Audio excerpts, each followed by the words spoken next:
Salut à tous, bienvenue donc sur l'entrepreneur à la style, Thierry #Henry, épisode donc 187. Aujourd'hui donc on va parler donc toujours de comment gagner de l'argent. Ce sera plutôt donc une partie trading et crypto-monnaie. Donc si tu connais un peu donc en crypto-monnaie, parfait, c'est bien pour toi. Si tu n'y connais pas, écoute quand même et on t'enverra vers l'épisode 141 que j'ai fait avec mon invité aujourd'hui, qui est une personne que j'ai invitée il y a un an. Et donc il revient aujourd'hui donc nous parler donc de son évolution et des crypto-bots, enfin des bots de trading en crypto-monnaie.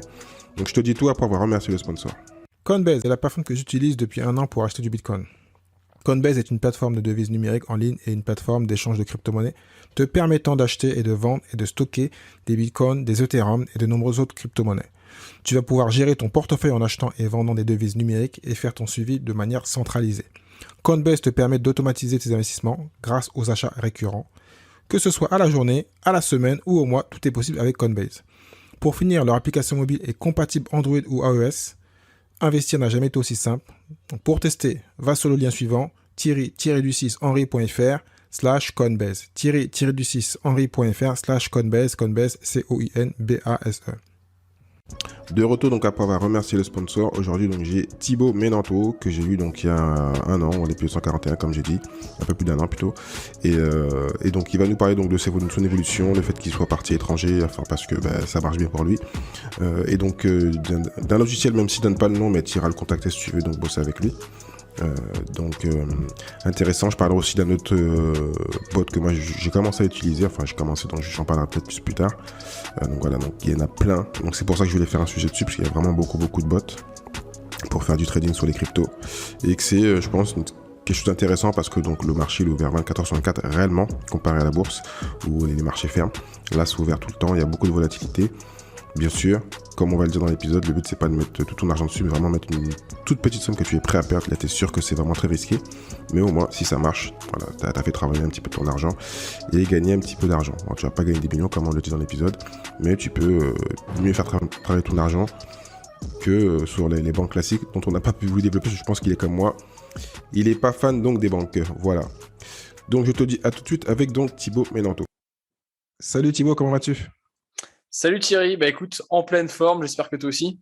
Ouais, ça va toujours, hein. Ça fait un bout de temps que je n'avais pas fait d'épisode d'interview. J'ai fait des grands changements, ce que je veux dire en intro, de déménagement, enfin, grands changements dans ma vie. Donc, il faut que je peux repartir tranquillement dans le podcast, que je préfère. Donc, voilà, je suis très content. Puis, ça fait un bout de temps que on a échangé il y a la semaine dernière et le mois d'avant. Donc, ça fait plaisir.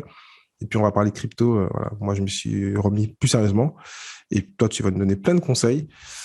Parce que donc, je t'ai invité il y a un an, je crois, si je ne me trompe pas, c'est l'épisode 141, donc je mettrai le lien pour ceux qui n'ont pas écouté. Et puis, entre-temps, tu as évolué, donc tu vas nous parler un peu de ce qui a changé, comment tu as évolué, et précisément, aujourd'hui, on va parler des crypto-bots pour lesquels tu m'avais contacté il y a un mois. Moi, j'ai commencé une petite activité cette semaine, mais je ne vais pas trop t'en parler. Si vraiment tu me tires les verdus, même si c'est moi qui pose la question, on verra. Et puis, tu vas nous donner plein de conseils pour spéculer, on va dire, sur les cryptos avec donc les AI et donc tout ce qui est les bots. Yes. Écoute, je vais refaire une petite présentation parce que je pense qu'il y en a beaucoup qui n'ont pas forcément vu le précédent épisode il y a un an. Il s'est passé énormément de choses parce que je crois que ça devait être en mars 2021. Entre-temps, le Bitcoin, il a tapé 2 fois son ATH à 60 000 et à 69 000 en novembre. Moi, de mon côté, mon activité d'accompagnement a explosé au niveau de la formation et au niveau de tout ce qui touche à la crypto-monnaie. Je vis en Andorre maintenant depuis 4 mois. Ça se passe très bien. J'y suis actuellement. J'ai une chaîne YouTube qui commence à tourner. Je fais un petit peu d'autopromo si tu m'autorises, Thierry, parce que du coup, je me bats Non, pas de souci, avec un grand avec plaisir. YouTube. Si moi je fais ta promo, c'est que je suis content que tu la fasses aussi. Donc, pas de souci. Yes, c'est cool. Non, mais j'essaie d'apporter un contenu un peu différent et surtout démocratiser des choses. Et en fait, je continue vraiment dans cette logique de se dire, il y a des choses complexes parfois, mais en fait, si on se pose 5 minutes, en fait, c'est simple. Il suffit juste de se poser, d'avoir le bon canal d'information. Et c'est vraiment ce que j'essaie de faire sur vraiment tous les sujets autour des investissements et notamment de la crypto-monnaie. C'est ce que je fais notamment avec ma chaîne YouTube sur des choses assez courtes, mais au final, à la fin de la vidéo, on se dit, mais ok, d'accord, je sais ce que c'est que la blockchain, je sais ce que c'est que le Bitcoin. Vraiment être capable de l'expliquer à un enfant de 12 ans pour pouvoir qu'ils comprennent en fait et que ça démocratise tout ça. Donc bref, beaucoup de choses depuis La un dernière an fois, quoi. qu'on s'est vu. Ouais, Donc c'est ça. tu vas devenir le nouveau Asher, quoi. Je n'irai pas jusque-là, mais ça fait partie des gens que j'aimerais bien rencontrer dans l'année. Je me déplace sur quelques événements. Petit à petit, je vois que je suis contacté par quelques pages YouTube qui vont être un peu plus connues. Et puis, je vois que ça, sur Instagram aussi, ça fait son chemin. Enfin, voilà, c'est petit à petit, je tisse ma toile d'araignée dans le réseau de connaissances Bitcoin et crypto. Bon, Asher, si tu nous écoutes, parce que je t'ai déjà invité, mais bon, je suis passé par toute l'équipe, à tout ça, c'est community manager, donc j'attends toujours le retour, même si bon, j'ai déjà eu quelques liens avec certains de ton équipe, donc voilà, tu viens quand tu veux, pas de souci.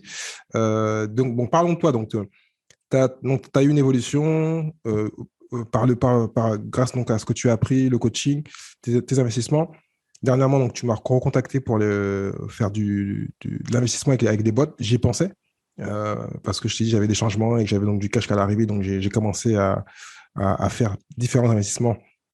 Les bots, je t'ai dit que c'était peut-être pas la priorité, mais tu vas me dire pourquoi c'est important de le faire, comment il faut le faire et comment s'y retrouver. Parce que je me suis renseigné de ça, il y a des millions de bots. Moi, pour tout te dire, comme ça, je ne voulais pas le dire, mais je vais quand même le dire. Je me suis mis moi sur Napoléon X, mais qui a été renseigné par Asher. Donc, je me suis dit, comme souvent, quand tu fais un investissement, tu vas voir ce qui est, entre parenthèses, l'autorité. J'hésitais entre comme je t'ai dit, il y a des bots gratuits, des bots payants, donc on ne sait jamais où aller. C'est quoi la différence? Pourquoi prendre un bot? Et quel est l'intérêt donc d'investir sur les cryptos, enfin de spéculer, parce que là, c'est de l'investissement, mais c'est différent. Donc, trois questions, comme toujours, tu me connais. Donc, voilà, je te laisse avec tout ça. Ouais. Bah c'est vaste sujet. Vous avez 3 heures, ça fait un peu un sujet de philosophie au bac, hein, cette histoire de bot, parce qu'il y a énormément de choses qui se passent dans le milieu crypto. Et donc, forcément, la notion de trading et d'investissement automatisé, investissement passif, elle est inhérente à tout ça. Et donc, l'idée, c'est de faire un petit peu le point. Je pense que la première des choses, quand on met son argent quelque part, que ça soit dans n'importe quel investissement, c'est de savoir si légalement, on a le droit de mettre son argent là-bas et comment ça marche en fait. Et donc en fait, aujourd'hui sur le marché, je vais distinguer deux catégories. Il y a les bots gratuits et les bots payants. La plupart des bots payants, je vois même envie de dire 99%, sont régulés, utilisent des plateformes connues et en gros, voilà, on est sûr d'avoir la main sur son argent parce que la plupart du temps, on met son argent sur une plateforme très connue, par exemple comme Binance. On donne des clés API, des clés de communication à la société partenaire, mais on a le contrôle sur son argent. Après, on va avoir d'autres types de bots où là, on va mettre l'argent sur la plateforme en question. Il me semble que Napoleonix, c'est comme ça, non? Je viens de m'inscrire, donc je ne peux pas te dire. J'ai même pas encore D'accord. pris. J'ai souscrit donc au Mais lien. dessous, Après, ouais. il y a un abonnement. Sur l'exemple qu'il y avait, c'était gratuit. Maintenant, il y a plus de premium. Il y a juste une semaine de gratuite. Puis après, c'est 19, 49 et 99. Donc Ouais, d'accord. après, je vais te dire ça. Peut-être quand ça va sortir, j'aurai un peu avancé. Et voilà. Il me semble que c'est comme ça, parce que du coup, Napoleonix fait partie d'aujourd'hui des bots qui sont là depuis un moment. Faut, je pense, déjà distinguer aussi bots et intelligence artificielle, parce qu'un bot, donc un robot, va faire toujours la même chose, peu importe les expériences passées. Une intelligence artificielle va se baser sur ses expériences passées, donc si elle a fait des mauvais trades ou des bons trades, et justement pour faire une histoire d'entonnoir et d'affiner en fait sa précision au fur et à mesure. Donc plus on a de recul, mieux c'est, mais c'est aussi le prix à payer parfois. Moi, pour ma part, j'utilise un bot, enfin une intelligence artificielle, pardon, qui a un recul aujourd'hui de 4 ans. Donc forcément, aujourd'hui, il y a une précision, il y a des rendements, et ces rendements-là, forcément, il faut les payer. Il y a ce qui va avec, ça fait partie du jeu. Et puis après, de l'autre côté, en fait, Je suis obligé de te couper parce que c'est super important ce que tu dis là. ouais, C'est parce que tu parles de bot. C'est vrai que dans l'esprit des gens, le bot, c'est un robot, c'est Internet, tout ça. Donc on pense que le bot et l'IA, c'est la même chose. Moi qui ai travaillé aussi dans l'IA et qui connais un peu l'IA, il est vrai que même si techniquement l'IA n'existe pas, on parle de machine learning, de choses qui évoluent, ouais, qui deviennent plus intelligentes. Donc le bot, en fin de compte, c'est juste tu lui demandes un ordre simple et il le répète sans évolution. Et donc l'AI, à un moment ou à un autre, la machine va te donner des conseils ou va miser pour toi. Parce que c'est vrai que ça peut des fois risquer de dire voilà, que tu laisses ton argent et ton investissement à une machine intelligente, même plus intelligente que toi, parce qu'elle va faire des calculs rapides. Mais c'est quoi le but? C'est vraiment donc, de tout laisser, de laisser évoluer et de laisser le bot faire des choix ou te conseiller. Non, en fait, ouais, moi je laisse la main là-dessus au bot en sachant que je peux prendre bénéfice ou je peux stopper une position quand je veux sur l'IA que j'utilise justement. En fait, faut vraiment faire le distinguo entre les deux et puis après, c'est un investissement. Moi, je l'ai fait parce que je savais que le marché crypto est très volatile et que quand tu prends moins 50, moins 60% sur 2 jours ou 3 jours, comme il s'est passé en avril 2021, bah, ça fait réfléchir en fait, tout simplement. Moi, ça fait 2 ans que j'utilise l'intelligence artificielle dont je parle, donc j'ai quand même un certain recul aujourd'hui. Et en fait, l'idée, c'est de se dire, j'optimise ces périodes-là très compliquées à gérer. Donc, soit l'IA me sort du marché et au moins je ne perds pas d'argent. Donc, ça, c'est quand même plutôt une très bonne chose et c'est ce que je recherche en tant qu'investisseur, ne pas perdre d'argent. Ou alors, jusqu'à optimiser et prendre une position vendeuse et à ce moment-là, faire ce qu'on appelle un short et donc gagner de l'argent quand tout le monde perd. Donc ça, c'est encore mieux. Moi, c'est ce qui s'est passé sur une des journées en avril 2021 où en fait, je vois que le matin, je prends mon téléphone, je vois que ça commençait à sérieusement chuter au niveau du Bitcoin et de l'Ethereum. Et en fait, je m'aperçois à 17h que l'intelligence artificielle a pris une position à la baisse depuis la veille en short, justement. Et en fait, j'ai pris, je crois que le point d'entrée, c'était 3700 sur Ethereum, 3700 dollars. Point de sortie à 2150 en sachant que voilà, j'ai pris quasiment l'entièreté de la descente, parce que je crois que la descente a été jusqu'à 1750 avant de remonter. Donc, ça fait partie des choses qui sont très intéressantes et en fait qui permettent de dire, OK, je vais peut-être pas faire x10, x15 sur comme si j'avais mis mon argent sur une crypto particulièrement. Mais par contre, je peux faire x3, x2, x3, x4 avec une exposition risque où, allez, je vais peut-être perdre 10, 15%, alors que normalement, j'aurais pu en perdre 50, 60. Et en fait, c'est ce qu'on appelle le risk-reward, le ratio bénéfice-perte, qui en fait, moi, m'intéressait là-dessus, en fait. D'accord, mais donc ce qu'il faut aussi mettre en... Ce qui est important de comparer, c'est en fin de compte, c'est plutôt son profil d'investisseur, enfin de spéculateur, on va dire, parce que il est vrai que moi, le bot me rassure. Parce que moi, je me dis, parce que j'ai pas envie de faire des trucs trop complexes, et puis j'ai pas envie de faire confiance pour l'instant. Pourtant, j'aime bien l'IA, je vois l'intérêt de l'IA, mais si l'IA pète un câble, même si logiquement, c'est pas possible, enfin, c'est pas possible, Ouais. je sais pas. Et donc, quand je prends un robot, je lui dis, tu fais ça, et si, bien sûr, je le calibre bien, bah, je suis tranquille, même s'il y a une berce, tant que ça dépend comment tu l'as calibré, tu es tranquille. Mais l'IA, même si dans ton cas, ça a bien servi, mais tu peux dire quelque chose que tu ne voulais pas faire, il va le faire à ta place. Ou je me Oui, trompe? oui, eh ben, bien sûr, mais après, moi j'estime que je suis pas un expert trader sur le marché. Donc, qui je suis pour parler à la place d'une intelligence artificielle qui est programmée pour ça et qui a été réalisée et conçue par des experts, en fait. Et en fait, je mets juste l'ego dans la poche et je dis, OK, c'est très bien, je fais des bénéfices sur le marché crypto, ça tourne. Et en fait, ça m'a permis de simplement diversifier mon offre. Aujourd'hui, quand on est positionné uniquement sur la crypto classique, c'est-à-dire Bitcoin, Ethereum et puis des altcoins, on est quand même fortement exposé au risque et à la volatilité. C'est une chose. Il y a des choses qui existent aujourd'hui en stacking, voilà, qui te permettent d'avoir de l'épargne crypto et ça tourne, mais ça va te chercher entre 10 et 20% à l'année, ce qui est déjà très bien. Donc, c'est des choses très safe. Et en fait, il me fallait un risque un peu intermédiaire où je pouvais gagner bien, mais aussi j'avais un risque de perte qui était beaucoup plus faible que si je mettais all-in sur Ethereum, par exemple. Et en fait, c'était vraiment pour ça que j'ai recherché ça.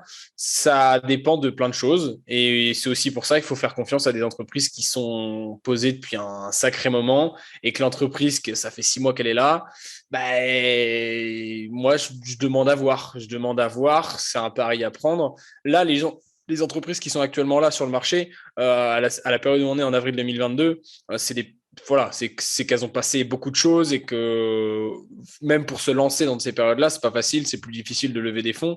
Des entreprises qui se sont montées en 3 jours entre janvier et février 2021, il y en a eu des tonnes. Des robots qui sont sortis, il y en a eu des tonnes. Mais sauf qu'au final, tu te rends compte que dès qu'il y a un moindre crash ou quoi que ce soit, bah, 6 mois plus tard, il n'y a plus personne. Donc en fait, là, comme la hype est redescendue au niveau des cryptos et qu'on en parle beaucoup moins, s'il y a des entreprises qui montent leur projet à ce moment-là, OK. Là, déjà, il y a un gage de sérieux qui est peut-être un peu plus important. Donc, toi, concernant un peu, donc on va plutôt parler maintenant sur les avantages et les inconvénients. Avant ça, je vais juste reprendre un petit terme, même si, bon, au moins, tout le monde devrait savoir, mais bon, le all-in, c'est quand tu mets all-in, tu as parlé all-in à Ethereum, c'est quand tu mets un peu comme tu fais dans les casinos, comme on dit all-in, tu mets Ouais. tout sur une même action. Voilà, tu as 10 000, tu mets 10 000 sur l'action. Donc, c'est ça, ça veut dire all-in. On va traduire pour ceux qui ne parlent pas du tout anglais ou qui n'ont pas les termes jeu ou crypto Ouais. ou investissement. Donc, une question que j'avais, donc là, qui n'a peut-être rien à voir, tu me diras, est-ce que donc dans ta stratégie, c'est important dès le départ de savoir si tu mises à la journée, à l'heure, à la semaine, et surtout parce que comparé à ce qu'on n'en a pas parlé, mais parce que souvent on parle de trading, donc on parle de trading en bourse. L'avantage de la crypto, si je ne me trompe pas, c'est qu'en fin de compte, les cryptos sont ouverts 24 sur 24. Et on dit la bourse, ça travaille quand ça doit, mais ce n'est pas vrai, parce que techniquement, bah, quand tu veux miser à une heure où les marchés sont fermés, tu ne peux rien faire. Donc, Exact. Non, donc tu gagnes normalement, il me semble, tu gagnes l'équivalent de 104 jours de trading, étant donné qu'il y a 52 semaines et qu'il y a 2 jours par week-end. Tu gagnes 104 jours de trading dans l'année, en fait, en faisant ça. Alors, il faut éviter de parler en quantitatif, mais au moins, je pense que ça parle pour tout le monde. Sinon, on peut trader que 5 jours par semaine. Là, en l'occurrence, moi, je j'ai pas réfléchi en tant que prise de position à la journée, à l'heure ou à la semaine. En fait, sur l'IA que j'utilise, ils sont plus sur une logique de tu choisis une stratégie, tu es soit sur Bitcoin, soit sur Ethereum, soit sur les deux. Et une fois que tu as fait ce choix-là, soit tu choisis en agressif, c'est-à-dire ça peut aller à la hausse comme à la baisse, donc prise de position à la hausse comme à la baisse, ou alors en plutôt conservateur, plutôt safe, où là, ça ira uniquement à la hausse. Et en fait, ça te sort du marché quand c'est des périodes très incertaines. Et donc, en fait, moi, je suis parti sur cette expérience-là. Ça a plutôt bien fonctionné. Je sais qu'il y a d'autres choses qui existent aussi. Pour revenir d'ailleurs ce que je disais tout à l'heure sur les choses qui peuvent être gratuites, moi, sur ce que je vois, c'est que les choses qui sont gratuites, en général, il doit y avoir une notion de promotion et de marketing très, très importante. Et derrière, est-ce qu'on est maître de son argent quand on envoie de la crypto sur un portefeuille qu'on ne maîtrise pas? Faut vraiment. Moi, je préfère faire confiance à une intelligence artificielle en sachant que j'ai la maîtrise de mon capital et que l'intelligence artificielle, elle est validée, plutôt que de mettre mon argent dans un portefeuille d'une société X ou Y que je ne connais pas, et je ne sais même pas où est le siège social, ou si le siège social il est à Dubaï ou aux Bahamas, tout ça. C'est très bien que voilà, ces pays-là, c'est pas pour faire du jardinage qu'on y va en général. en plus, Asher, il le disait, même si bon, c'était différent, c'est que souvent les bots, il expliquait lui que les bots, pas tous, mais certaines instructions gratuites, mais souvent c'est fait pour ceux qui sont développeurs et qui savent utiliser. En fin de compte, c'est quasiment un logiciel qu'il faut mettre en place et qu'il faut Exact. savoir régler quand il y a un problème. C'est ceux qui ont les compétences pour le faire et quand ils savent bien donc ce qu'ils veulent, leur stratégie, c'est intéressant pour eux. Mais pour la personne lambda, voilà, il n'a pas de réfléchir, il prend un truc simple qui va s'auto-réguler, enfin pas s'auto-réguler, mais qui va s'auto-faire des calculs, analyser la data et te donner des conseils ou miser pour toi ce que tu fais toi. Donc, voilà. Mais ça tombe Mm. bien parce que tu sais très bien que moi, pourquoi j'ai pas pu avancer avec toi, c'est même si j'avais du cash, c'est que j'ai fait des arbitrages. J'ai choisi quelques investissements que je connaissais et d'autres où j'ai mis. Et le coût, en fin de compte, du service que toi tu proposes était pour moi trop cher. Comment tu calcules le coût dedans sans automatiquement dire que ton truc c'est ce qu'il y a de meilleur? Les gens iront décider par eux-mêmes, ils iront te contacter après l'émission s'ils le veulent. Comment tu décides est-ce qu'il faut mettre 5, 10% de ce qu'on a, 20%? Est-ce que c'est important ce coût? Parce que moi, je te dis, là, actuellement, je vais peut-être prendre l'option au début à 19 euros chez Napoléon X, avec les inconvénients que tu dis, parce que je mets l'argent chez eux, mais pour l'instant, ça ne me dérange pas. Je verrai après si je le retire. Mais comment tu prends ta décision par rapport au coût? Et est-ce que, ça c'est une deuxième question, est-ce que automatiquement, comment on sait qu'on devient rentable? Bah, j'ai une bonne réponse, c'est que sur aucun bot et aucune intelligence artificielle, tu peux savoir si tu es rentable ou pas.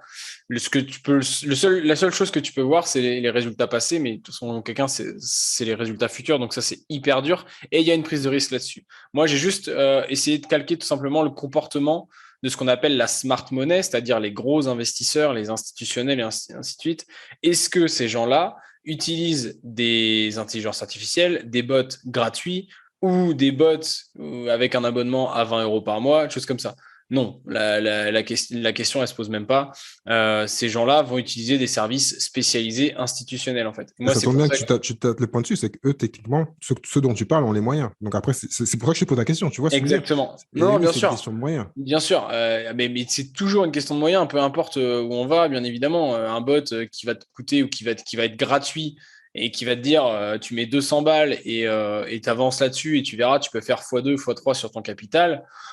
Enfin bref, là-dessus, moi, ça sert à rien parce que tu sens la couille venir et que pour 200 balles derrière, est-ce que tu vas lancer une procédure d'avocat pour récupérer ton argent? Absolument pas. Par contre, quand tu as quelqu'un qui va mettre ne serait-ce que 10, 15, 20, et voire même beaucoup plus, parce que ça va très très vite sur les institutionnels, au-delà de 200, 300 000, 400 000, là, si les gens, la boîte en question qui propose l'intelligence artificielle se plante, là, il peut y avoir recours en justice, des frais d'avocat et des choses qui, voilà, c'est pas négligeable d'engager 3 000 euros de frais d'avocat pour récupérer peut-être 200 ou 300 000 balles. Donc en fait, c'est cette logique-là que moi j'ai eue. Et moi, avec ce que j'utilise, c'est sûr que si tu as moins de 3 000 euros à investir dessus, c'est pas ce qu'il y a de mieux. Maintenant, au début, moi, j'avais mis 1000 pour voir ce que ça donnait, tu vois. Je sais pas trop ce que ça donne. Puis après, j'ai rajouté et après, ça a plutôt bien fonctionné. Mais il y a là toujours la notion de prise de risque. On est sur de l'investissement. Demain, tu achètes une maison, tes locataires, ils payent pas. Tu auras beau faire tout des pieds, des mains et compagnie. Enfin, ça change, c'est la même chose en fait. C'est toi qui dois payer la banque à la Enfin, fin. moi, je dirais même plus loin parce que, bon, toi, tu dit investissement. Moi, j'aime bien faire la différence entre investissement moyen terme et long terme et spéculation. Pour moi, ça reste quand même de la spéculation. C'est de la pure spéculation, du pur trading. Donc, c'est logiquement plus risqué. Donc, c'est aussi l'avantage. L'inconvénient, c'est que tu peux perdre beaucoup et que l'avantage, c'est que tu peux gagner beaucoup rapidement. Pour moi, c'est mon avis, hein. Après, je sais pas ce que tu en penses. Bah, en fait, non, le but, c'est pas de gagner rapidement. Moi, je suis pas là pour gagner. En fait, faut aussi se dire qu'en crypto-monnaie, le temps est accéléré, en fait. Moi, je te Et parle pas de la crypto, hein, parce que la ouais, crypto, ouais, tu as bien sûr. raison, c'est Non, mais volatile, tu c'est très parles. bien, mais je te parle juste de la méthode quand Bien sûr, oui. quand tu Ouais, t'achètes de mais l'achat-revente bah, sur du court terme, et surtout en finance, en pur financier, c'est de la spéculation et du trading, il faut pas de le dire. Et que sur le long terme, là, tu me parles d'une galère sur même l'immobilier, je ne sais pas quoi, eh ben, tant que tu ne vends pas, tu ne perds pas. Donc, tu vas galérer un moment, tu auras des problèmes de trésorerie, mais si ça remonte, bah, tu es bien. ah oui, oui, alors moi je suis d'accord avec toi, sauf que si tu fais un prêt et que derrière tes locataires te payent pas, parce que moi c'est exactement ce cas-là, et là je suis en train de terminer la procédure, j'ai 8400 euros d'arriéré, si t'as pas de trésor, t'es mort. Ça veut dire quoi? Ça veut dire Ben, que t'es on dit la même intermédiaire, chose, ça veut dire. on dit la même chose, mais si Donc, tu rebondis, si tu patientes, tu ne sais pas si le truc a. Parce que dans un bien sur les ventes, c'est toujours en moyenne 5%. Dans 10 ans, tu seras content, mais sur le coup, tu pleures, oui, tout à fait. oui, non, mais enfin, C'est oui. pas les mêmes Et stratégies d'investissement. le truc, c'est qu'aujourd'hui, si tu n'es pas capable de rembourser un emprunt sur une maison, il y a une hypothèque et c'est la banque qui Tout à saisit fait, la c'est maison. vrai. Donc, tu n'auras pas le temps d'attendre les 10 ans que la maison, elle a fait plus de 5%. Bon, c'est vrai, mais bon, comme je viens de l'immobilier, l'hypothèque, avant que tu sois saisi, parce que ça m'est déjà arrivé en plus, tu as le temps. Même si, bon, le but, c'est pas de faire peur aux gens, de dire aux gens, non, ne faites rien. Mais avant que tu aies ces procédures-là, en France, l'immobilier, tout ça prend du temps, donc tu as le temps de te retrouver. Mais bon, après, c'est vrai que. Non, mais c'est Bon, sûr. Et il y a après, il y aussi a les des assurances procédures pour ça, de. mais bon, Il y a les. Il y a les... là, on part sur un autre sujet, mais c'était C'est juste ça. pour donner un peu mon avis sur ce type d'investissement.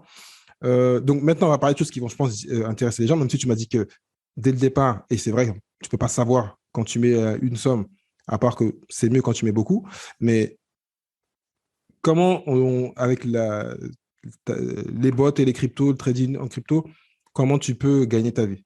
Là, je te parle vraiment de personnes qui, parce que toi, tu l'as fait en tant que coaching. Je pense que tu peux aussi nous parler de ton résultat, mais actuellement, tu ne gagnes pas par rapport au trading. Ton capital a grossi, ton portefeuille a grossi, mais tu es plus par le coaching. Si une personne veut se mettre et veut mettre quelle somme elle doit mettre, combien de temps elle doit attendre, comment tu fais pour vraiment vivre de ça? Ça dépend des bots ou des IA. Là, c'est très dur comme question. Déjà, pour moi, si l'investissement est risqué et qu'il n'y a pas toutes les garanties sur, par exemple, une expérience de l'entreprise en question, si elle n'a pas au moins 3-4 ans de recul là-dessus, ça fait partie des choses qui font monter le risque. En fait, il faut réfléchir sur juste votre portefeuille, c'est 100%. Bah, moi, je vais mettre 2-3% de mon portefeuille sur ça parce que pour moi, c'est risqué et que j'estime qu'aujourd'hui, je peux perdre 3% de mon portefeuille sur un truc que je tente. Et en fait, au fur et à mesure du temps, si je vois qu'il y a quelque chose comme de la confiance, des choses comme ça, j'ai OK, je vois comment ça marche, je commence à connaître les fondateurs via leurs publications sur les réseaux sociaux, via comment dire, les retours que je peux avoir, mais pas les retours réseaux sociaux, les retours de gens qui sont vraiment investisseurs. Et là, il y a une chose importante, c'est l'entourage qui vient jouer là-dedans. Franchement, il y a tellement de bots, il y a tellement de trucs. C'est hyper compliqué. Moi, je me souviens, je sais pas si tu te souviens, il y avait Koalian à l'époque, il y a un an et demi, 2 ans, qui proposait un bot sur l'Ether. Ça a duré un an. Le truc, c'était à moitié un Ponzi. Et au final, à la fin, les gens, ils n'ont pas revu leur argent. Le Tu Ponzi, vois, pour préciser, pour ceux qui ne connaissent pas, c'est ce qu'on appelle. Enfin, c'est un peu ce qu'a fait Madoff. Enfin, c'est pas ce qu'il un peu il a fait, c'est ce ouais, qu'il a fait. c'est ce qu'il a fait, C'est c'est qu'il ce prend qu'il a fait. l'argent Ouais. d'un autre pour le donner à un autre. Enfin, c'est comme ils disent, c'est une pyramide scheme, comme ils disent. Où, en fin de compte, tu fais rentrer plus d'argent, tu prends de l'argent, tu le donnes à un autre, mais en fin de compte, la personne, tu l'as fait espérer et personne ne retrouve jamais son argent. On voit de l'argent passer, il y en a que à deux, trois personnes ça profite. Alors, en général, c'est les personnes qui ont de la pyramide et puis tout le reste ne voit rien. Ouais, Si c'est je ça. si j'ai pas bien expliqué. Donc voilà. Non, mais en fait, tu es rémunéré en fonction de ton arrivée. Et ce qui est intéressant, c'est que sur ce genre de choses, ce qu'on appelle les Ponzi, en fait, plus tu arrives tôt, mieux c'est. Et les derniers arrivés sont toujours les perdants. Et en fait, tu es dans une logique où parfois tu vas trouver des projets de ce type-là qui vont durer parce qu'il faut qu'il y ait un minimum de durée pour que les gens commencent à avoir confiance là-dedans. Donc, ça va durer peut-être 5 mois, 6 mois, 7 mois, les gens peuvent retirer, il n'y a pas de problème, ça tourne. Et là, les gens se disent, ah bah ça va, si je peux retirer mes gains, ça veut dire que ça tourne et ça veut dire qu'il n'y a pas de problème. Sauf qu'en fait, c'est les derniers rentrants qui payent ces gains-là. Et à un moment, du jour au lendemain, on arrête tout. Et donc là, vous pouvez plus avoir accès à votre espace personnel, vous pouvez plus avoir accès à vos fonds. Évidemment, vos fonds, ils sont pas sur votre compte Binance, vous les avez envoyés chez quelqu'un d'autre, vous ne savez pas où. Et donc là, c'est terminé, vous ne revoyez plus votre argent. Et il y en a tellement qui se sont fait avoir. Alors en crypto, pas forcément en crypto, mais il y a eu iMarketing notamment, qui aujourd'hui, des gens sont partis avec, mais il y en a eu plein, des choses comme ça, puis des gens qui essayent de rebondir derrière sur d'autres Ponzi, ainsi de suite. Il y a des spécialistes là-dessus. C'est ultra risqué, c'est illégal de pouvoir participer à ce genre de choses. Parfois, on participe sans vraiment savoir parce qu'il y a tellement de projets crypto Ouais, aujourd'hui, mais il y a souvent, tellement c'est de les mêmes. scams. En crypto, il n'y en a pas tant que ça. Mais en plus, souvent, en business, c'est souvent les mêmes personnes qui se font avoir parce que c'est souvent des trucs qui arrivent trop vite, qui sont trop. Comme on dit les Anglais, quand c'est trop beau pour être vrai, c'est qu'il y a un problème. Et donc, souvent, c'est des choses où il y a des chiffres énormes, même si ça peut arriver, parce que si on regarde l'histoire du Bitcoin, on se dit c'est énorme, mais ça a duré longtemps. C'est-à-dire que ça a commencé en 2008-2009, et ceux qui ont gagné, ils ont pris un peu de temps, mais ça ne s'est pas fait en 2010. Tu vois. Donc, et en plus, on a un track record, comme je le parlais, on en parlait avec Ouais, Zola Liziga. Maintenant, il y a quasiment plus de 10 ans, 10-15 ans. Et quand tu as 10 ans, ça fait ses preuves, là, tu peux commencer, pour ceux qui sont un peu flippés, à se dire quand même que ça marche. Mais c'est vrai que tout ce qui est Ponzi, tout ce qu'on a parlé, on n'aura peut-être pas dû parce que c'est pas lié, hein, mais souvent, bah, c'est des ah, trucs c'est pour des moi, trucs, c'est lié. oui, mais c'est lié, mais c'est dans le genre où les gens pourraient dire qu'il y a que ça. Donc, en fin de compte, ils font plus rien. Après, les plaintes vont dire, bah non, ça sert à rien, il n'y a rien à faire, c'est mort. Non. Ouais, Il faut juste étudier, regarder et voir qui investit. Alors, tu vois, Maya, ça ne veut pas dire que je vais me tromper, mais j'ai été regarder un investisseur enfin, quelqu'un qui s'est en crypto et la boîte a quand même un certain nombre d'années. Donc voilà, c'est pas un truc où j'ai été parce qu'on m'a dit, un collègue vient me voir, une personne amie me dire, j'ai gagné 10 000 euros en 3 jours. Je dis, ben non, c'est pas possible. Tu vois, j'aime le business, j'aime l'investissement, mais je suis pas bête. Ça n'existe pas.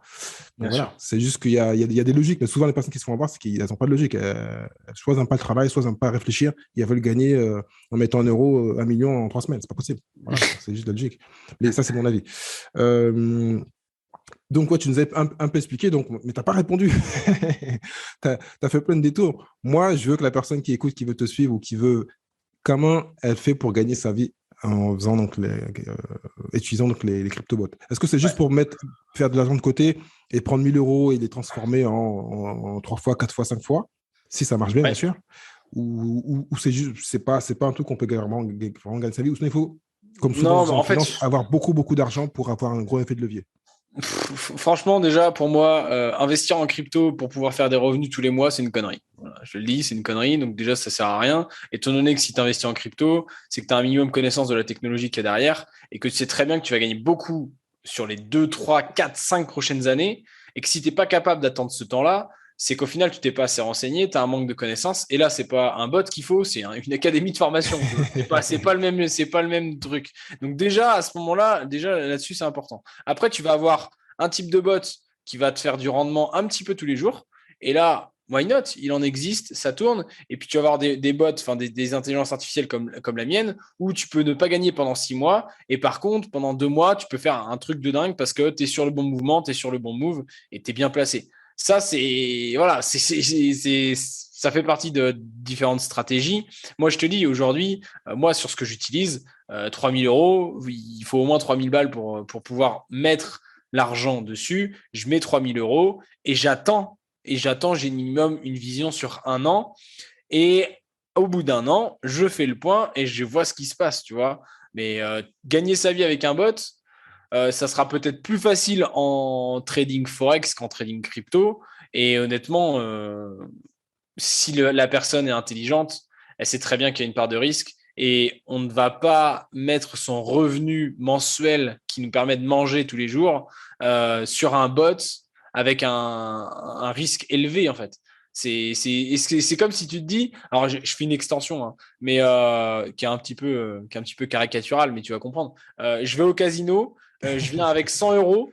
Et en fait, je dois gagner 1000 euros avec ces 100 euros-là pour pouvoir nourrir toute ma famille. Tu vas te dire, mais le mec est complètement débile. Bah, en fait, là, c'est un petit peu le même principe. Bah, là-dessus, c'est un investissement. Cet investissement, il y a quoi qu'il arrive une vision moyen terme, long terme à avoir.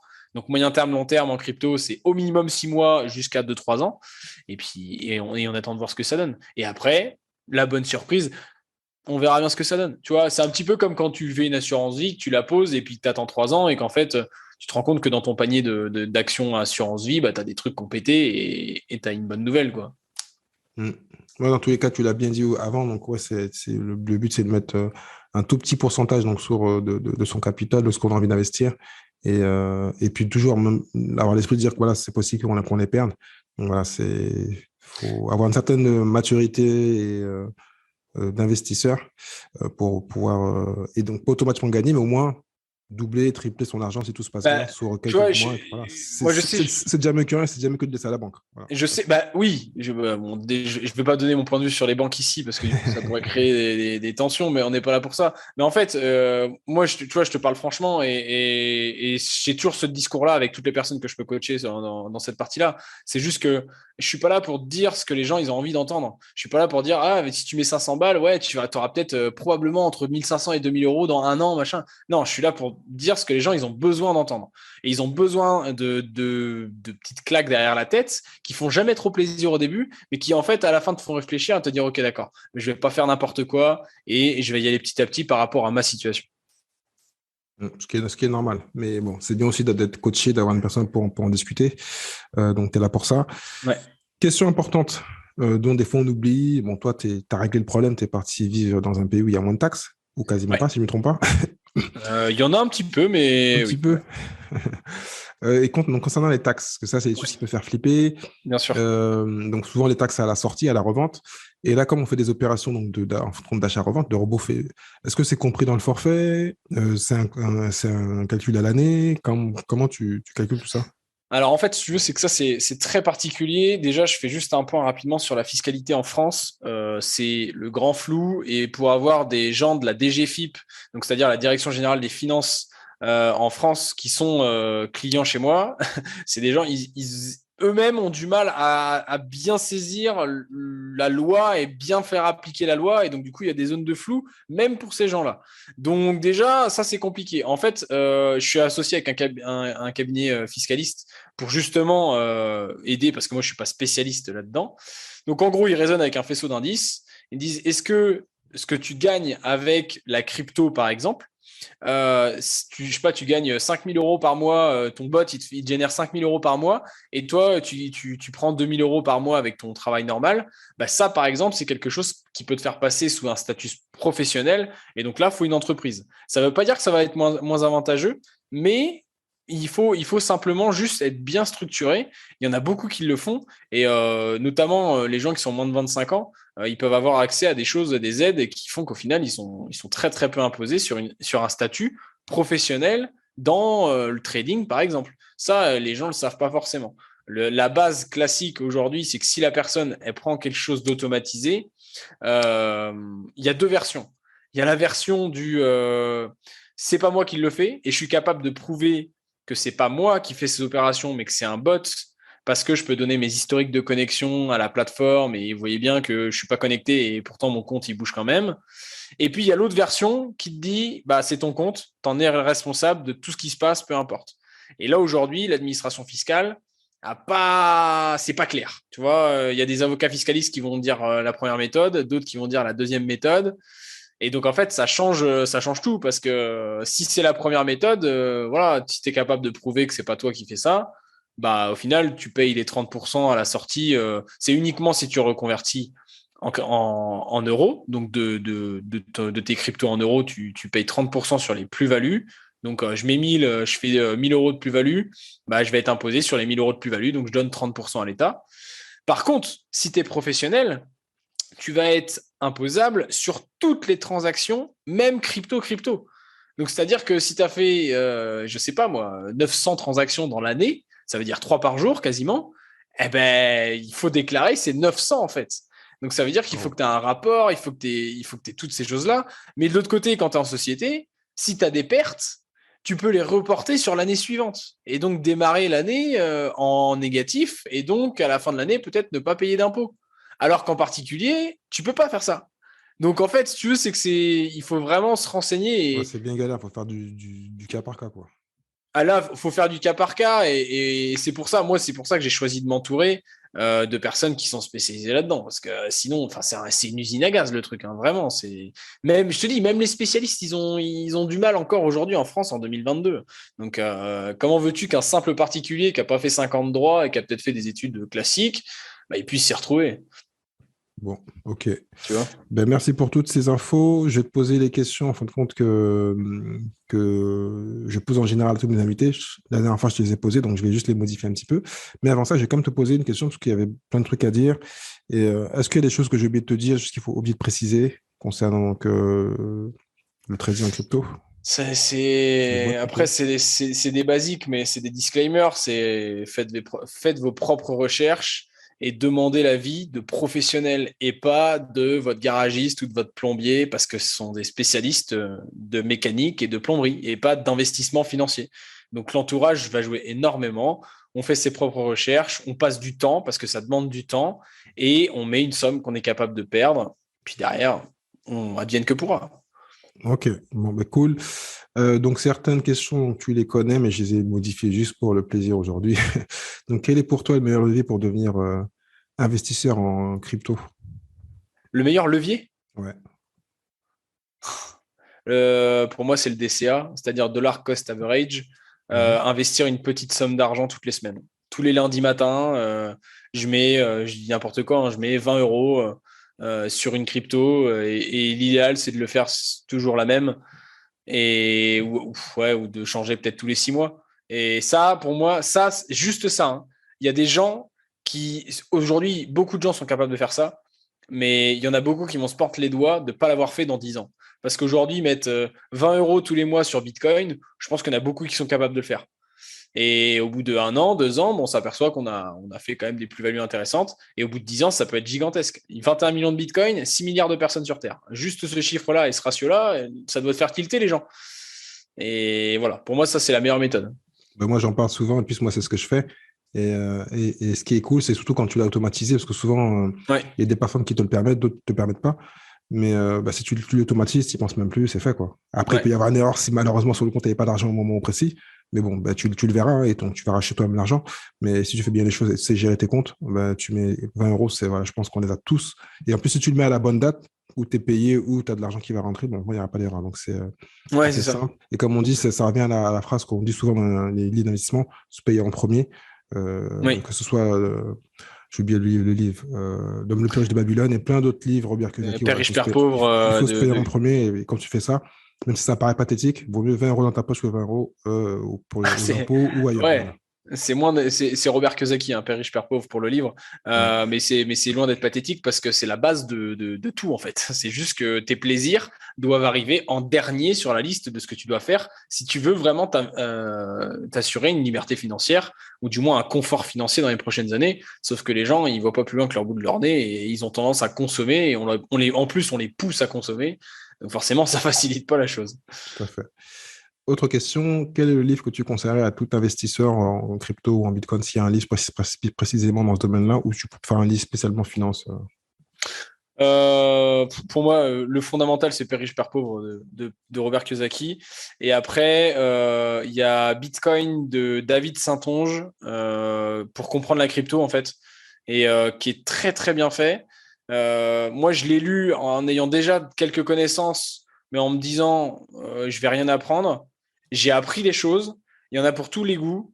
Du débutant, l'initié, l'expert dans ce bouquin. Et en fait, ça permet vraiment de comprendre les notions de base, la blockchain, il y a des schémas et tout ça. Et ouais, Bitcoin de David Saintonge, c'est une couverture bleue assez reconnaissable et vraiment très bien. D'accord. J'étais en train de le chercher pendant qu'on parlait. Mais en plus, il m'a sorti un autre livre qu'on m'a conseillé, en plus, un Américain, qu'un des livres les plus lus, mais bon, je mettrai Bitcoin Standard, peut-être. Ça doit être ça, ouais. Après, il en a fait d'autres qui sont liés, mais en plus, il a un podcast aussi. C'est un Américain, enfin, ouais, Monsieur Sherman, je crois, un truc comme ça.